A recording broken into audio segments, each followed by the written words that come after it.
Welcome to The Other Opinion, the channel where we really don't shy away from those scary, maybe less talked about perspectives. We dive deep into the knowledge that, well, truly matters. Exactly. Today, you and I are embarking on a really fascinating deep dive. We're looking into what's shaping our health, our longevity, and, our overall well-being. Yeah, it's a journey that takes us right to the cutting edge of science, but also reveals some, let's say, hidden threats in our environment. And it unpacks the profound power, often underestimated, I think, of our everyday lifestyle choices. Definitely.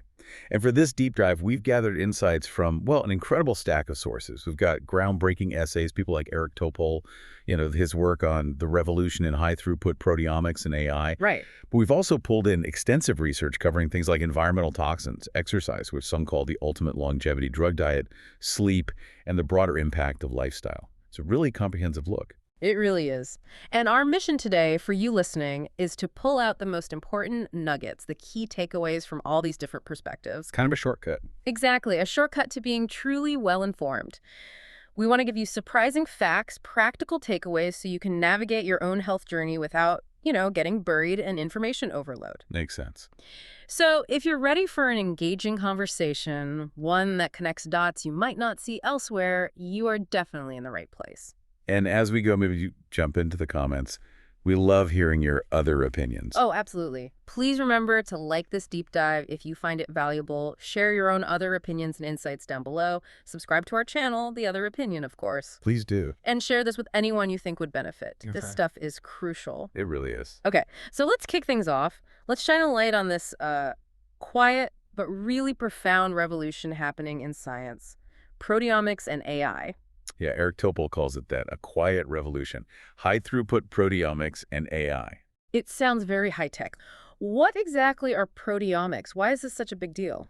Well, basically, proteomics is our newfound ability to measure thousands, literally thousands, of plasma proteins from just a tiny drop of blood. Wow. Get this, companies like SomaLogic, they can measure 11,000 proteins. Olink, another one, over 5,400. From just 2 microliters of blood. That's incredible. And I have to ask, because some listeners might be thinking of, Theranos. Ah, right. Good point. Let's be absolutely clear. This is real. It's validated science. Yeah. Not Theranos. This is happening now and advancing rapidly. Okay, good. So for decades, it felt like the focus was all on the human genome, right? Our DNA was the operating instructions. How does proteomics move beyond that? Why is that important? Well, the genome sequence back around 2000 was definitely seen as the instruction manual.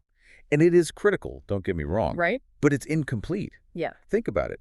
We have about 20,000 protein-coding genes. Hmm. But our bodies, they actually have over 100,000 different proteins, maybe hundreds of thousands of variations or isoforms. Way more proteins than genes. Exactly. The genome tells you the potential what could be made. Proteomics tells you what's actually happening in your body right now. It's the machinery, the dynamic part of life. So if we can measure all these proteins, how does that change research? Does it shift how we even approach understanding disease? Well, completely. It opens the door to what's called hypothesis-free research. Meaning, instead of starting with a theory like, I think protein X causes disease Y, and trying to prove it. right, the traditional way. Yeah. Now, scientists can just gather massive amounts of this proteomic data and use machine learning, AI, to just look for patterns blindly. Let the data lead. That's a huge shift. It is. This data-driven approach is revolutionizing how we understand where diseases come from, how we age, how our bodies work fundamentally. And the real power comes from mixing this protein data with other info, right? Like from huge studies like the UK Biobank. Absolutely. That's where the breakthrough happens. You take this rich proteomic data and integrate it with genetic data, health records, lifestyle info from hundreds of thousands of people, like in the UK Biobank. Wow, 500,000 participants in that one. Exactly. And when you bring all that together, you get these unprecedented insights into disease, aging, and this is key, the potential to actually forecast an individual's future health risks with much, much greater precision. It's like moving from a blurry photo to a high-definition 3D map of our health. That's a great analogy. Yeah, a multidimensional picture of our biological landscape. That potential for personalized prediction, it feels like a game changer. Obviously, there are hurdles, maybe ethical questions too. For sure. Cost, access, interpretation, lots to figure out. but the direction is extraordinary. Definitely. Okay, so with this incredible new lens, proteomics and AI, what are we learning about something as fundamental as aging? I've heard about organ clocks. What's that? Yeah, that's a really fascinating concept. Organ clocks and the organ age gap. Imagine this. Each of your vital organs, heart, liver, kidneys, whatever, might have its own biological age. Separate from my actual birthday age. Exactly. Functionally, it could be older or younger than your chronological age. Proteomics lets us measure proteins specific to each organ and calculate this age gap.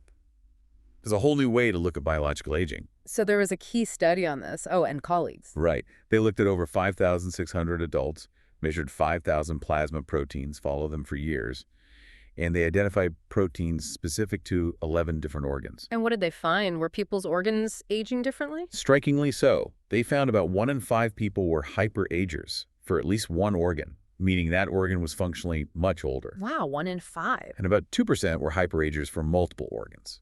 Even more concerning, for every single one of those 11 organs, a bigger age gap, a biologically older organ, was linked to a higher risk of dying. So how fast your individual organs are aging really predicts your overall lifespan. It looks that way, yeah. It's a strong predictor. And other studies confirmed this, using even bigger groups, like from the UK Biobank again. Did they find things that speed up or slow down this organ aging? They did. Those larger studies validated the idea and started pointing fingers at modulators. Lifestyle stuff, mainly. Like what? Well, no surprise, smoking and alcohol were linked to faster aging in multiple organs. Makes sense. Yeah. But interestingly, postmenopausal estrogen replacement seemed to be linked with slower aging across most organs studied. Huh. Okay. And here's something really insightful. Slower aging, specifically in the brain or the immune system, was tied to better survival over 15 years. So the health of your brain and immune system, specifically their aging pace, is really critical for longevity. It seems profoundly important, yes. How those specific systems age has long-term implications. Okay, so moving from specific organs to the whole body, can these proteomic clocks predict our overall chronological age and maybe even our risk for diseases across the board? Yeah, they're working on that too. Researchers like Arjun Pieri and colleagues looked at thousands of proteins in tens of thousands of people. UK Biobank again, plus others. Right, cross-validating in China and Finland. They found a cluster, just over 200 proteins, that could predict chronological age pretty accurately. Okay. But more than that, this same protein cluster was strongly linked to 18 chronic diseases, common cancers, having multiple conditions, and dying from any cause. It suggests a kind of comprehensive biological clock ticking away. And what about specific big diseases, like Alzheimer's? Any insights there? Yes, definitely. The Alzheimer's link was quite strong. People classified as rapid proteomic clock agers had a significantly higher risk of developing Alzheimer's. And the slow agers. Get this. Among the slowest agers, the bottom 10%, less than 1% developed Alzheimer's. Wow. That level of prediction, that could be huge for identifying people at risk early. Exactly. Paving the way for prevention strategies down the line. It's really remarkable, and I gather other reports using AI models expanded this even further, predicting even more diseases. Oh yeah, they really showed the potential. One study used about 3,000 proteins to predict the risk for 13 different diseases, plus overall mortality. Okay. Another one, integrating protein data with electronic health records for over 40,000 people. They could predict, with varying accuracy of course, 52 out of 218 common and rare diseases. 52 diseases. That's the future, isn't it? Predicting likelihoods from blood and records. It makes you wonder what we're learning about aging itself through all this. Well, one thing is that aging doesn't seem to be just a smooth, linear decline. Oh, what do the patterns look like? Intriguingly, some proteomic studies show distinct peaks in protein activity. One study pointed to peaks around ages 35, 60, and 80. So like bursts of change. Kind of. It suggests our bodies might go through specific, maybe rapid shifts in protein dynamics at certain life stages, rather than just a steady downhill slide. It's a more nuanced picture. If we can see these patterns, can we also figure out which specific proteins actually cause certain diseases? Maybe find new drug targets? That's the next big step, and it's starting to happen. Using a clever technique called Mendelian randomization, or NR. What does that do? It basically uses genetic data to help figure out cause and effect with the proteins. Researchers have already used it to identify specific proteins, ones we didn't know about before, that seem to cause things like heart attacks, strokes, heart failure. And these aren't proteins current drugs target. Exactly. They're potentially druggable, but they're new targets. Yeah. That opens up whole new possibilities for treatment and intervention. It's a big step towards real precision medicine. That is genuinely exciting, finding new targets. Wow. Okay, so beyond drug targets, can proteomics help us pinpoint modifiable risk factors, things linked to our lifestyle? Absolutely. Other research teams use that same MR approach, looking at thousands of proteins, trying to find biological drivers that come from things we can actually change lifestyle, behaviors. Like, what did they find? Well, one example was a specific protein that seemed to be the link between heart disease and reduced kidney function. Yeah. They identified quite a few novel, modifiable risk factors this way. Okay. Interestingly, though, in that particular analysis, they didn't find many dietary factors popping up as the primary drivers directly tweaking these specific proteins. Huh. That's surprising, given how much emphasis is put on diet. It is. It just highlights the complexity, I think, how lifestyle broadly influences the whole proteome, which then impacts health in intricate ways. So, if diet wasn't a primary protein driver in that study, can proteomics still help us assess our diet habits more objectively, get past the unreliable food diaries? Oh, definitely. That's actually a really strong application. Researchers looked at tens of thousands of people to see if different healthy diets leave specific proteomic signatures in the blood. Like a fingerprint of your diet. Kind of, yeah. And they asked, do these signatures correlate with disease risk and lifespan? And did they? Significantly. They found that healthy diets and their corresponding proteomic signatures were linked to lower all-cause mortality, less type 2 diabetes, dementia, cancer, chronic kidney, and lung disease. They even estimated the extra years of life expectancy associated with these diets. So the key insight is that these protein signatures give a much more objective picture of what someone's actually eating compared to just asking them. Precisely. Food diaries are notoriously unreliable. This gives a biological measure of adherence and impact. Okay, so summing up proteomics, it's this incredible new toolkit helping us understand aging, organ health, disease risk, finding modifiable factors, even objectively measuring diet impact. That's a good summary. It's enhancing our understanding across the board. But like all cutting-edge tech, there must be challenges. Cost has to be one, right? Yeah, cost is the big one right now. High-throughput proteomics can run $500 to $1,000 per person. Ouch. Not exactly routine screening yet. Not yet. But the hope is that validated panels, maybe smaller subsets of proteins for specific risks, will bring costs down significantly, making it accessible for regular medical care eventually. So what's the ultimate vision here? Where does proteomics fit into the future of medicine? Where the big picture is that proteomics is just one layer, right? A very important layer, but just one. The future is likely multimodal AI. Meaning combining everything. Exactly. Combining proteomics with electronic health records, genomic risk, epigenetic clocks, inflammation markers, gut microbiome data, immune function, and crucially, environmental exposures. Putting all those pieces together. To do what? The ultimate goal is prevention, substantially delaying age-related diseases. The expectation is proteomics will become part of routine care, transforming how we predict, prevent, and manage health throughout life. A really powerful vision, definitely something to watch. Okay, now, if we're talking health and longevity, we absolutely have to pivot to some of those other opinions, those less talked about factors, the unseen burdens from environmental toxins. Yeah, this is a critical piece of the puzzle. Let's start with the elephant in the room, or maybe the smog outside the window, air pollution. The Institute for Health Metrics called it the leading contributor to the global disease burden. Yeah, That's huge. It's a staggering claim, but the evidence backs it up. Yeah. We're talking especially about particulate matter, PM 2.5, these tiny particles you can't see. How dangerous are they? They get deep into your lungs, into your bloodstream. Even short-term exposure, like a few days of bad air quality, is linked to more deaths from all causes, heart problems, respiratory issues.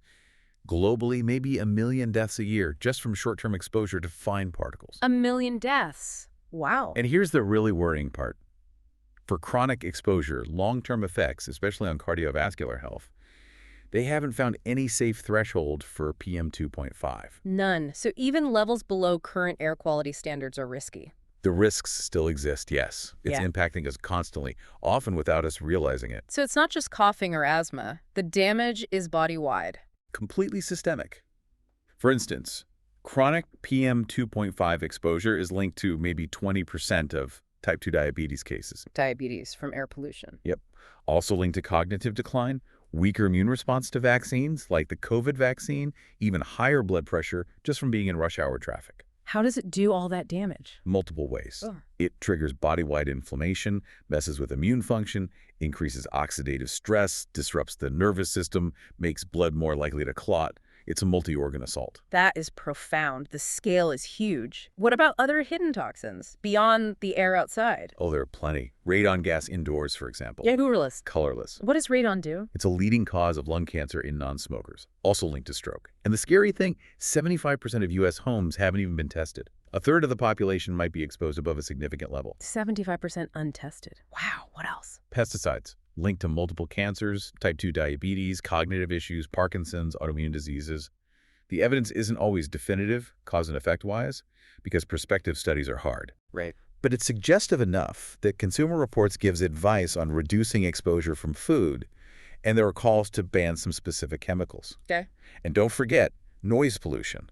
Chronic noise affects millions, tied to stress hormones, inflammation, high blood pressure, heart disease, especially bad at night. It's a constant, low-level assault. Okay, now for one that frankly creeps me out, microplastics and nanoplastics. They're literally everywhere, aren't they? They are an undeniable, forever problem. Plastic production has exploded from under 2 million tons in 1950 to over 400 million tons today. Cumulatively, hundreds of billions of tons. And it doesn't go away? It just breaks down into smaller pieces. These tiny particles, often carrying thousands of chemicals like bisphenols, phthalates, they're in the environment, food, air, oceans, especially bottled water. How much in bottled water? An average liter, maybe 240,000 particles. Yeah. And 90% of those are nanoplastics, even smaller, potentially more invasive. And they're not just around us, they're in us. That's the alarming part. They've been found in human arteries, brains, blood clots, liver, gut, lungs, placentas, testicles. Pretty much everywhere they look. In our arteries, what does that do? A key study looked at plaque removed from carotid arteries. Most patients had microplastics in the plaque and the presence of those plastics. It correlated with significant inflammation in the artery wall and a more than fourfold higher risk of having a heart attack, stroke, or dying over the next 3 years. 4 times the risk, just from having plastic in the plaque. That's terrifying. It is. They've also been found in human brain cells, linked to cancer cell spread there, found in testes, linked to lower weight and sperm count, found in higher levels in people with inflammatory bowel disease, found in blood clots from heart attack and stroke patients. The associations are broad and deeply concerning. Asthma, cancers, cognitive decline, heart disease, neurodevelopmental issues, infertility. It's overwhelming. What can people even do about this personally? Well, on a personal level, advice includes things like avoiding plastic food storage, especially for heating, limiting fast foods, high-fat foods often wrapped in plastic, using glass or steel containers, water bottles. Okay, practical steps. But the bigger picture, there's an urgent need for policy action, regulation, finding alternatives, and frankly, very little progress is being made globally on this massive plastic crisis. It feels like shouting into the wind sometimes. Okay, and then there are PFAS, forever chemicals. That sounds just as bad. They are similarly persistent. PFAS, these man-made chemicals, have incredibly strong chemical bonds, so they just don't break down in the environment or our bodies. And they're everywhere, too. Everywhere. The EPA found harmful levels in nearly a third of water samples tested across the U.S., often far from any obvious source of contamination. Almost all Americans have measurable PFAS in their blood. What are the health links? Kidney and testicular cancer, obesity, high blood pressure, preeclampsia and pregnancy, high cholesterol, inflammatory bowel disease, damage to the thyroid, liver, brain immune system. It's a long list. Where do they come from? How are we exposed? Countless sources.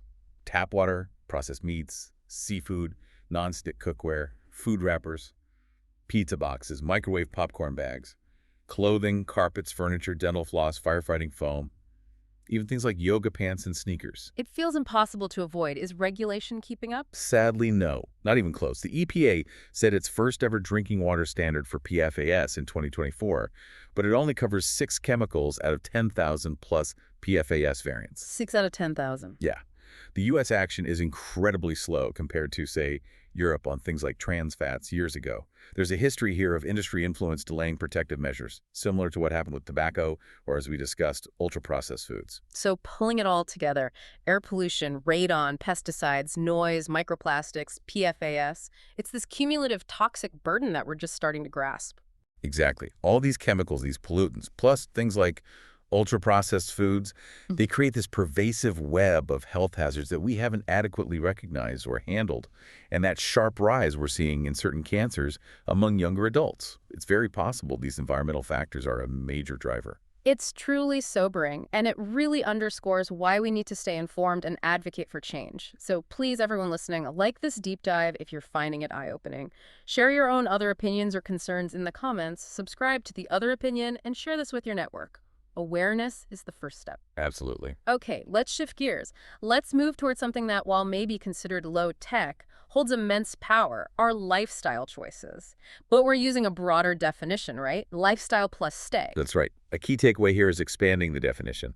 Lifestyle Plus isn't just diet, exercise, sleep, and avoiding smoking or excess alcohol. What else does it include? It explicitly brings in those environmental conditions we just talked about, toxins, Yeah. pollution. It includes socioeconomic status.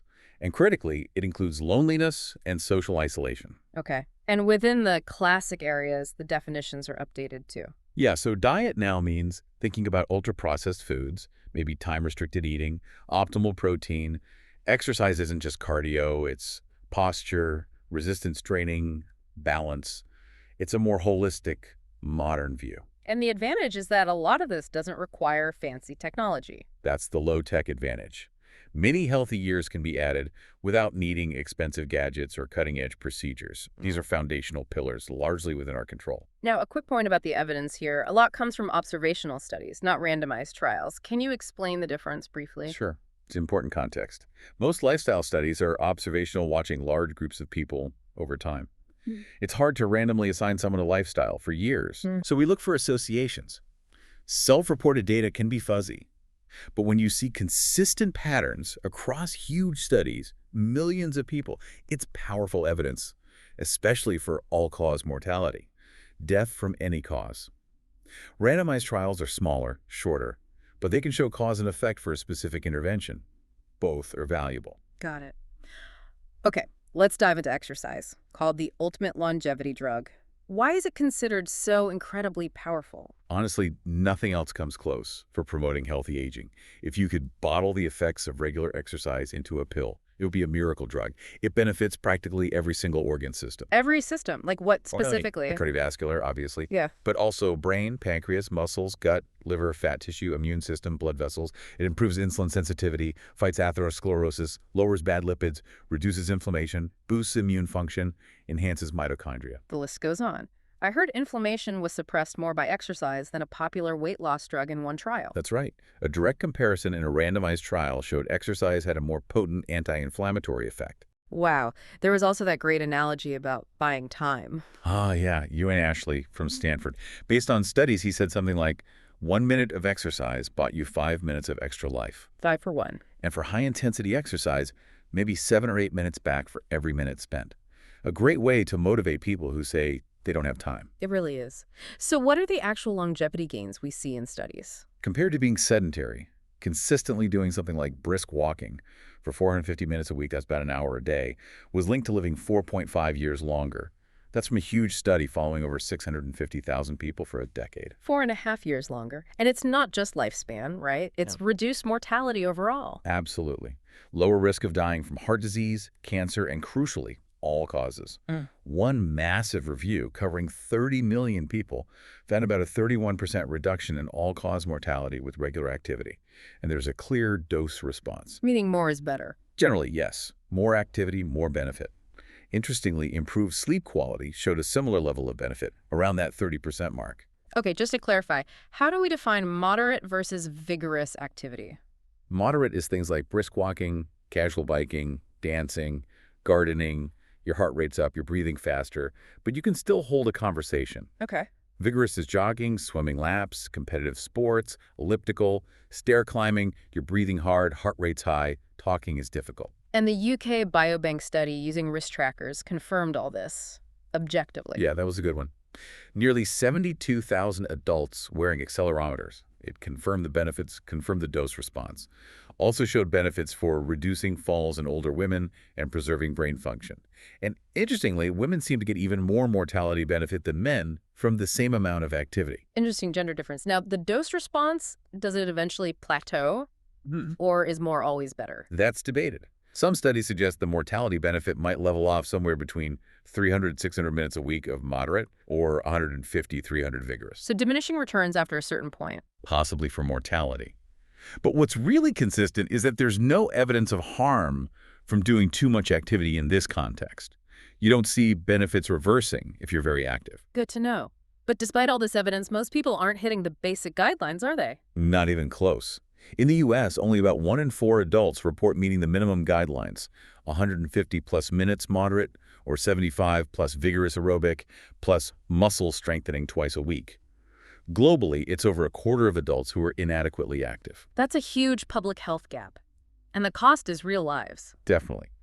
Estimates suggest just 10 extra minutes of activity a day could prevent over 100,000 deaths annually in the U.S. 30 minutes a day, maybe 270,000 deaths prevented. Conversely, being very sedentary, lots of TV watching, is linked to higher mortality. Okay, let's talk steps. Super popular metric. That 10,000 steps goal, where did that even come from? Was it scientific? A key takeaway here, the 10,000 steps figure, never scientifically validated as a minimum threshold. It was more of a marketing thing originally, I believe. Yeah. Many studies show significant benefits start way lower. For older women, benefits kicked in around 2,700 steps, plateauing near 70,500.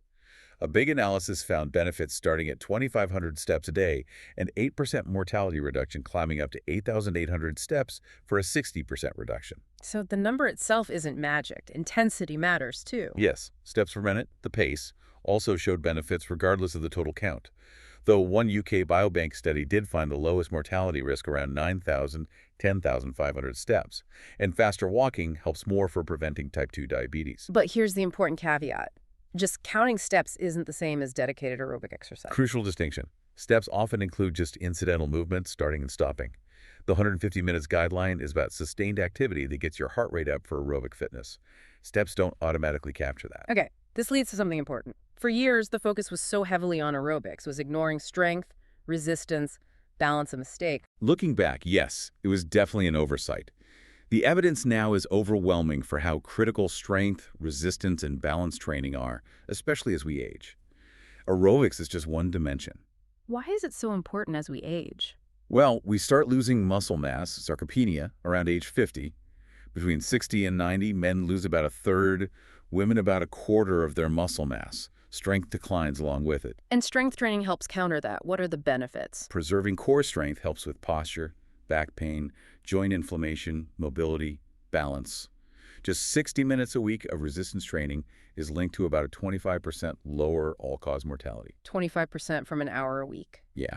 Plus, less heart disease, less cancer mortality, less belly fat, better sleep, bone density, better mental well-being. Even simple isometric stuff like holding a wall squat for 8 minutes a day, 3 times a week, lowered blood pressure as much as aerobic exercise in one study. This actually prompted you to get a DEXA scan, didn't it? To check your own muscle and bone density. It did. And I think it's so underutilized. A DEXA scan gives you precise numbers on bone density, muscle mass, fat mass. Relatively cheap, so much useful info to guide exercise, I really don't get why it isn't used more routinely. And grip strength, that's another simple measure that tells us a lot. It's a really good proxy for overall strength, yeah. Yeah. And stronger grip is linearly related to lower mortality risk. Every 5 kilograms of grip strength seems to make a difference. We lose grip strength pretty steadily after 50. You can measure it easily with a dynamometer, strengthen it with stress balls, pull-ups. And balance, how crucial is that? Profoundly important, especially for preventing falls. The one-leg stand test is a good indicator. If you're over 60, aim for 30 seconds. 40-50, aim for 45 seconds. Get this. Being unable to stand on one leg for just 10 seconds doubles your risk of dying from any cause. Doubles the risk, wow. But you can improve balance with practice. Absolutely. Practice heel-toe walking, stretching, Pilates, yoga all help. Okay, now, something that seems obvious but maybe isn't. Sitting. Prolonged sitting. Is it really that bad, even if you exercise otherwise? You know, I was skeptical initially, too. But the studies are consistent and concerning. One large study found people who sat most of the workday had 16% higher all-cause mortality, 34% higher cardiovascular mortality, even after adjusting for other factors. Even if they exercised at other times. While exercise helps mitigate it, yes, the risk remained. The message seems to be limit sitting and get active. Don't just try to exercise away hours of sitting. Just don't sit for prolonged periods if you can avoid it. Makes sense. And exercise and diet must work together, right? A synergistic effect. Definitely. We see that clearly. For example, with prediabetes, weight loss from calorie cutting combined with exercise improved insulin sensitivity much more than calorie cutting alone. They're even finding metabolites produced during exercise that help reduce appetite. Is there a best time of day to exercise? Morning, evening? Does it matter? The evidence is mixed. Some studies favor late afternoon evening for performance, some morning. Fasted exercise might have some benefits for fat burning, glucose control. The bottom line, no clear, perfect time. The most important thing seems to be consistency, finding a pattern that works for you and sticking to it. And the really inspiring message here is it's never too late to start, right? Never. That story, Richard Morgan, is amazing. 93 years old. He started exercising in his 70s. Yeah. Rowing machine, strength training. Became a world champion rower in his age group. His body composition was like 80% muscle, VO2 max like a young adult, heart rate like a 50-year-old. It's powerful proof that age is not a barrier to getting fit, countering aging effects, maybe even reversing some aspects. Truly incredible. Okay, Richard Morgan is our new inspiration. Let's move to the next pillar of lifestyle plus diet. You mentioned a poor diet is linked to 22% of global deaths more than tobacco. Yet finding the best healthy diet feels elusive, and big food has a huge influence. It's a paradox, isn't it?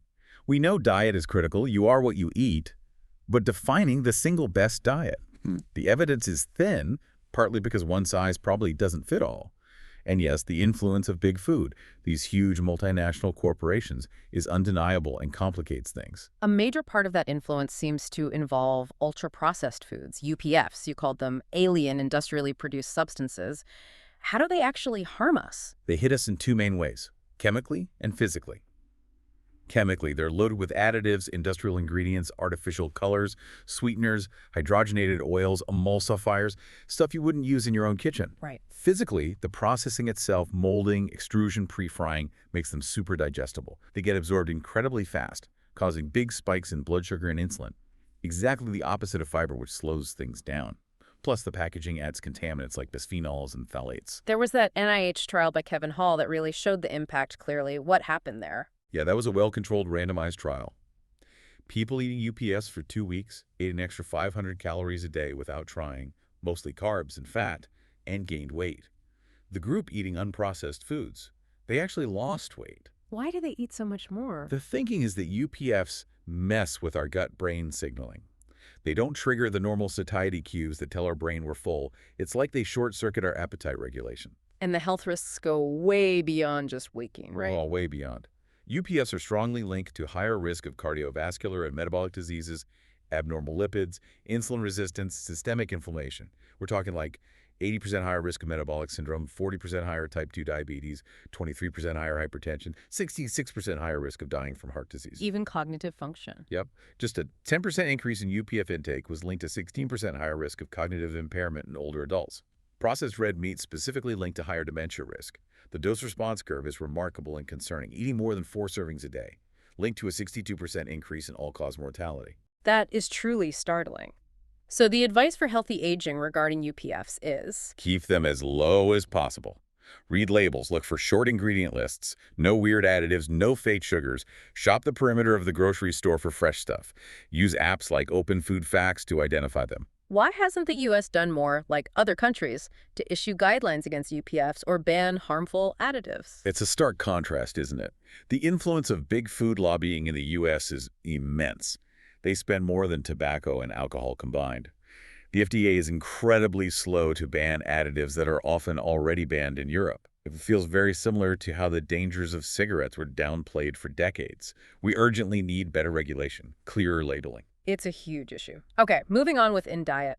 Sweeteners. Sugar versus artificial sweeteners. What's the sticky truth? Well, sugar clearly activates our brain's reward circuits, which is why we like it. But too much is bad news. Sugar-sweetened beverages are the biggest culprit for added sugar. How bad are they? High intake is linked to about 24% higher all-cause mortality, plus increased risk of dying from heart disease or cancer. Drinking more than 2 liters a week was linked to a 3-fold higher risk of atrial fibrillation. The advice is clear. Limit sugary drinks, including fruit juices, especially for kids. And artificial sweeteners, are they a safe swap or do they have their own issues? It's definitely more complicated. Some reviews say there's no compelling evidence of risk, but other large studies have found direct links between certain sweeteners, aspartame, ACE-K, sucralose, and higher risk of cardiovascular and cerebrovascular disease. And what about gut health or blood sugar?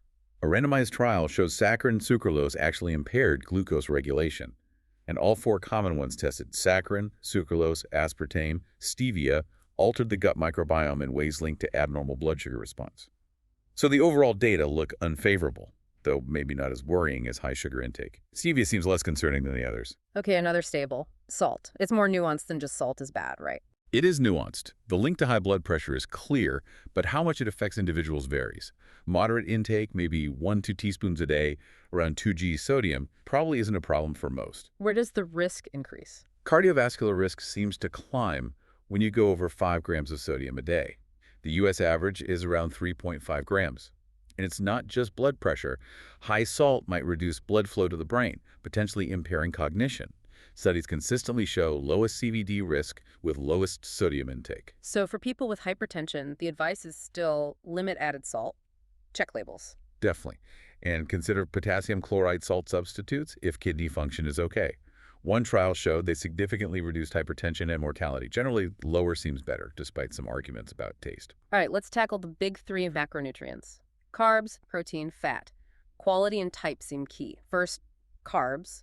Carbotoxicity. Yeah, moderation is crucial for carbs. Both very low intake, under 40% of calories, and very high, over 70%, are linked to increased mortality. So what kind of carbs should we focus on? The type is everything. Good carbs are things like resistant starch, high-quality fiber. Aim for 25–30 grams a day. That's linked to 15–30% lower mortality, less diabetes, less colon cancer. They slow digestion, prevent glucose spikes. And the bad carbs. Low-quality, fast-digesting ones like potato products, refined grains, high glycemic load. They spike insulin, promote weight gain, linked to over 25% increase in cardiovascular deaths. So prioritize unprocessed veggies, legumes, fruits, whole grains. Okay, protein. Very popular right now. Is the official recommendation RDA enough? The RDA, 0.8 grams per kilogram of body weight, is actually remarkably low. It's based on old short-term studies in young adults. It likely underestimates what older people need, especially to fight off age-related muscle loss, sarcopenia. So older adults probably need more. How much is reasonable? Are there risks to very high protein? Evidence suggests older adults do need more, maybe up to 1.2 grams per kilogram is reasonable. But the optimal amount isn't really known. And yes, there are concerns about very high protein diets, like those pushing 1 gram per pound. Studies link intake above 1.5 kilograms to potential issues like atherosclerosis, impaired cellular cleanup, inflammation in the gut. Especially watch out for leucine-rich animal proteins. Honestly, there are big knowledge gaps here. We need better long-term trials. Right. Okay, let's talk fat. Quality over quantity, you said. Definitely. And interestingly, just like sugar, our brain has a dedicated reward circuit for fat, using the vagus nerve. Fat and sugar together. A powerful dopamine hit that drives overeating. So quality is key? What about dairy fat? The advice used to be low-fat everything. That old guidance hasn't kept up. Big recent studies show that consuming dairy, even whole-fat dairy, is linked to lower risk of cardiovascular disease and overall mortality. Also linked to lower type 2 diabetes risk. Unsweetened yogurt and harder cheeses seem particularly beneficial. And beyond dairy. The consistent message is shifting towards plant-based, unsaturated fats, mono and polyunsaturated. That's linked to better longevity, substantially lower risk of heart disease, and type 2 diabetes. It really depends on the type of fat. What about the ketogenic diet? High fat, low carb. It's popular for weight loss, sure, but it's linked to higher cholesterol, potential CVD risk, brain fog, keto flu, fatty liver disease. That NIH trial showed people on keto actually ate more calories than those on a plant-based low-fat diet. And there was a concerning mouse study suggesting high-fat diet effects could be passed down epigenetically through sperm. Wow, okay. Let's switch to beverages again. Caffeine. Mostly good news, you said. Mostly, yeah. Large studies like the UK Biobank show coffee drinkers tend to have lower mortality, up to 30% reduction, maybe peaking around 4 cups a day, linked to less heart failure, lower risk of several cancers, Parkinson's, type 2 diabetes. But these are observational studies, right? So coffee drinkers might just have healthier lifestyles overall. Exactly. That's the big caveat. We can't say for sure, based on these studies, that coffee causes all these benefits directly. The link is strong, but causality isn't proven by randomized trials for these outcomes. And the old worry about coffee causing heart rhythm problems. Largely debunked. A randomized trial showed no increase in atrial issues, maybe a few extra benign ventricular beats. Big population studies show no higher risk of arrhythmias. One even showed a slightly lower risk per cup. Good news for coffee lovers. Now, alcohol, the picture seems clearer and less positive for anything beyond very light drinking. Yeah, alcohol is less blurry than caffeine. Moderate and heavy drinking. Pretty clear evidence it does one no good. The old red wine benefit myth. Unsubstantiated, refuted by huge analyses. And it's classified as a carcinogen? Directly. Strong links to oral esophageal cancers. Ireland's even putting labels saying it's linked to fatal cancers. What about that J-curve idea, a tiny benefit from very light drinking? Most studies do show that J-curve.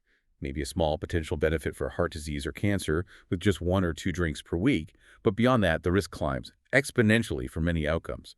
Clear dose response with high blood pressure, too. And genetic studies support a causal link to heart disease. Yes, Mendelian randomization studies in the UK Biobank support a causal link between alcohol and cardiovascular disease. Small added risk, under 7 drinks a week, then it shoots up.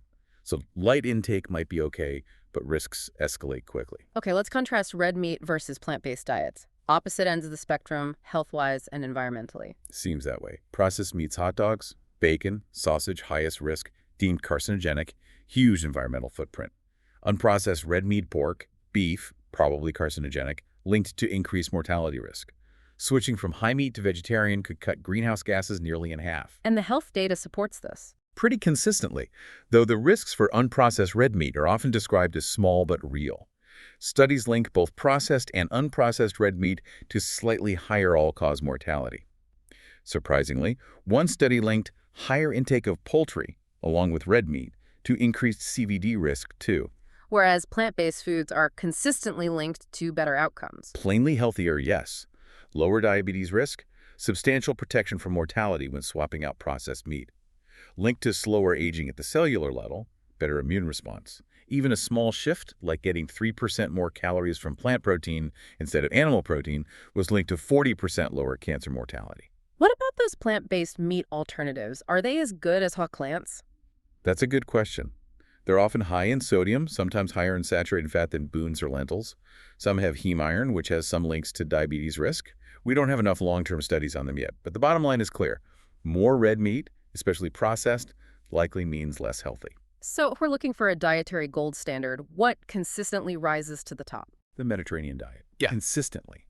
Huge long-term studies show healthy eating patterns like the red diet are linked to 15–20% lower cardiovascular risk, lower all-cause mortality.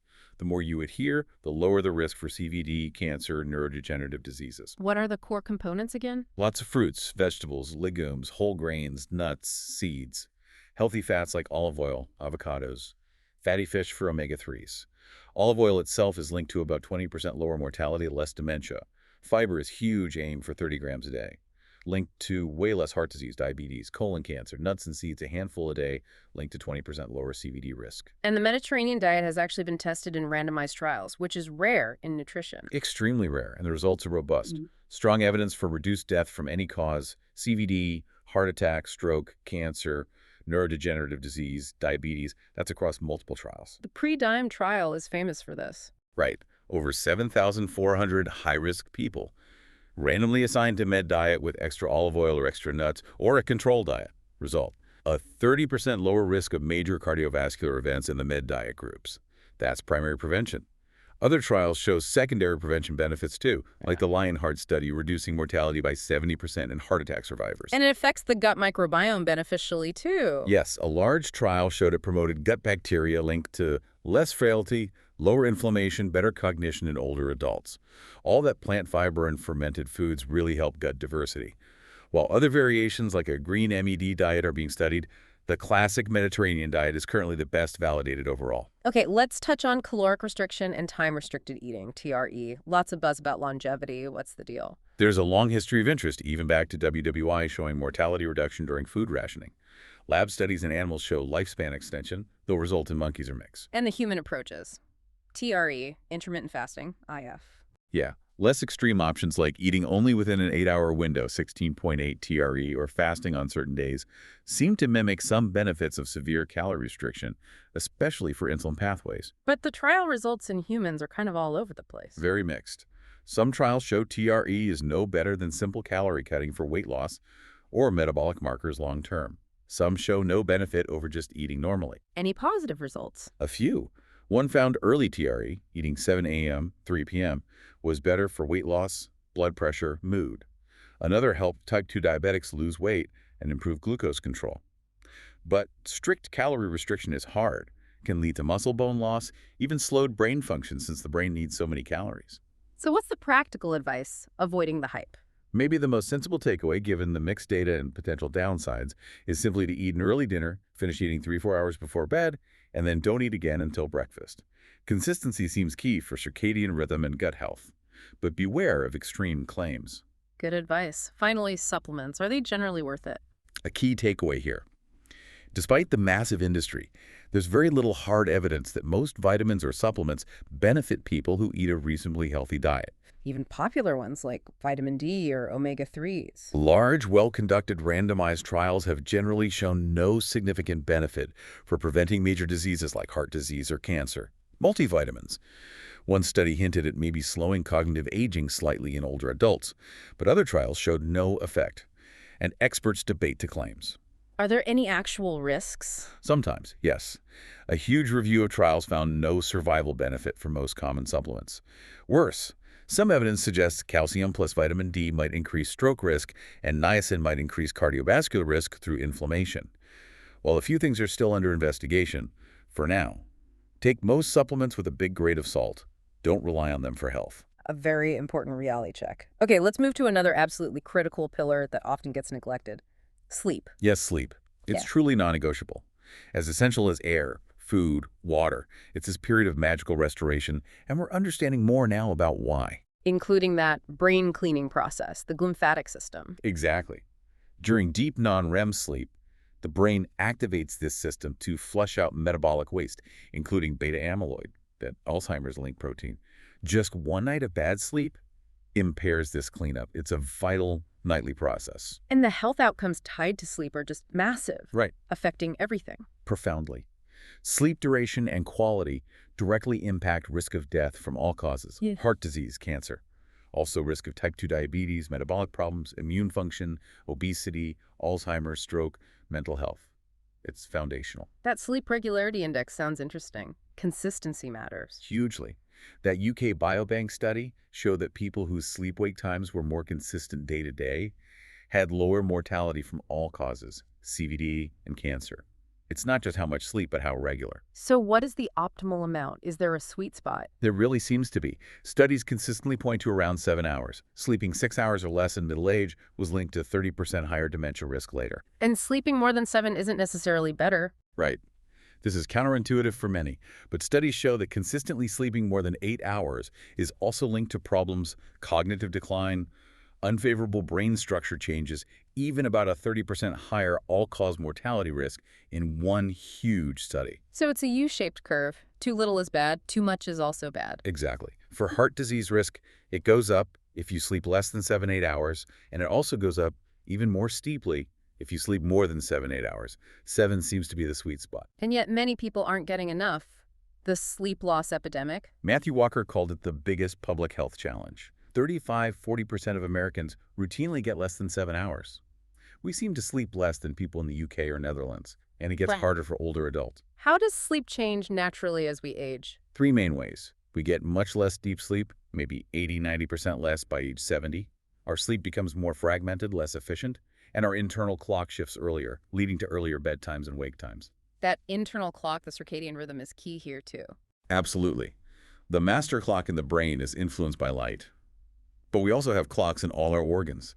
Messing up timing, like eating late, desynchronizes them, affects glucose tolerance, immune function, inflammation. Consistency in sleep, wake, and even meal times is really important. So what are the best practical strategies for better sleep? Consistency is number one. Same sleep schedule daily, even weekends. Regular exercise helps, but not too close to bedtime. Eat dinner early, several hours before sleep. Make the bedroom cool, dark, quiet. Avoid blue light from screens at night. It suppresses melatonin.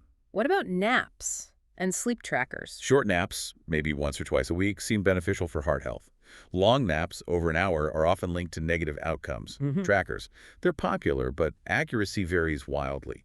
They rely mostly on movement. Some better ones add heart rate, temp, but there are no standards, little validation, and they can actually cause anxiety about sleep. The orthosomnia problem. Exactly. Their main benefit might be helping you identify personal triggers, like seeing how alcohol or a late meal ruins your track sleep.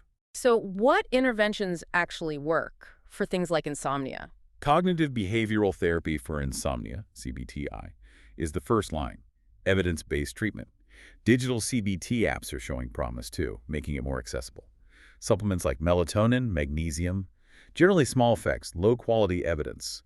Lots of research ongoing for better sleep aids. And we have to mention sleep apnea quickly. Very common, very dangerous. Extremely common, maybe a third of men, 17% of women. Main symptom is excessive daytime sleepiness, plus snoring, gasping, breathing pauses. Home sleep testing is often sufficient for diagnosis now. And treatment is important. Crucial. It's linked to double or higher risk of heart and metabolic diseases. Management involves weight loss, exercise, devices like CPAP, oral appliances. Getting it diagnosed and treated is vital. Sleep is clearly fundamental. Okay, let's broaden the Lifestyle Plus lens one last time to social factors, isolation and socioeconomic status. Yes, these are increasingly recognized as major health determinants. Loneliness and social isolation have gotten huge attention recently. What does the evidence show? A massive review of 90 studies, over 2 million people, found loneliness linked to about a 32% increased risk of dying from any cause, 34% higher CVD mortality, 24% higher cancer mortality. Huge associations. So still association, not proven cause and effect. Right. Important caveat. But the link is strong and consistent. Factors like living alone, lack of social visits, no group activities contribute. Obesity is also linked to more isolation. And there was that interesting, maybe slightly unsettling idea about AI helping. Yeah, preliminary results using AI chatbots like GPT-3 with lonely students showed some potential for providing support, reducing suicidal ideation. It raises tricky questions. If AI can help prevent suicide, do we have an obligation to explore using it carefully for this massive public health issue? A provocative thought indeed. Okay, let's turn to socioeconomic status. FPS. You said it's an independent risk factor as big as smoking. A landmark paper confirmed that.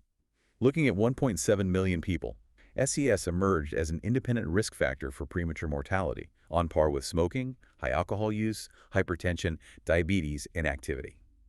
Access to resources profoundly shapes health. And these health inequities show up in lifestyle factors too, creating a cycle. Absolutely. Lower SES is often linked to poorer diet, worse sleep, more pollution exposure, less opportunity for physical activity. It's a deeply ingrained societal problem.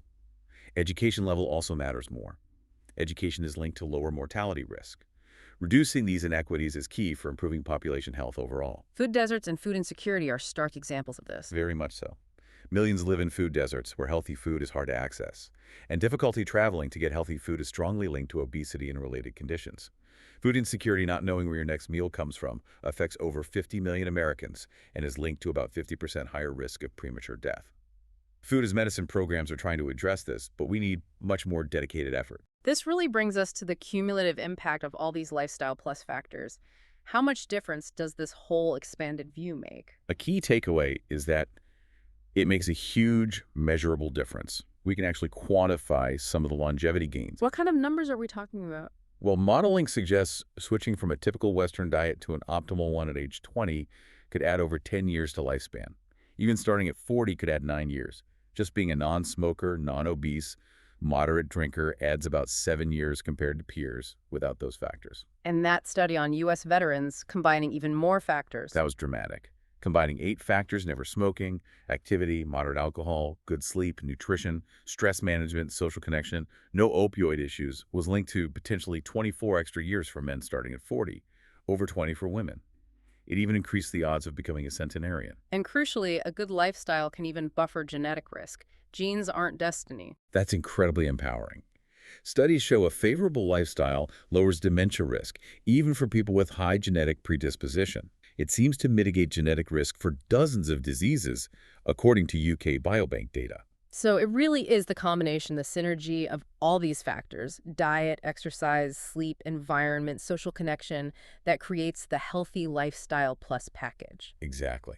If we connect it all, it's not just one thing. Environmental exposures are way more important than we used to think. It all comes together. And while some basics like diet and exercise have been known for ages, our understanding now is so much more refined, so much more precise. What's the bottom line then, compared to fancy drugs or interventions? My sense is it'll be incredibly hard for any single new drug to match the overwhelming health impact of a truly well-guided, comprehensive, healthy lifestyle. Medical forecasting will help, but prevention and delaying age-related disease will always lean heavily on mastering these lifestyle plus factors. A powerful conclusion. So we've covered a massive amount of ground today, from the frontiers of proteomics and AI through the hidden dangers of environmental toxins to the incredible interconnected power of our lifestyle plus choices. Movement, food, sleep, connection, environment. Yeah, this deep dive really shows that true longevity isn't just about dodging disease. It's about actively cultivating vitality across every aspect of our lives. And the evidence seems clear. While medical breakthroughs are exciting, those foundational pillars of health are largely rooted in our daily choices and the systems around us. Couldn't agree more. So here's that final provocative thought for you, our listener.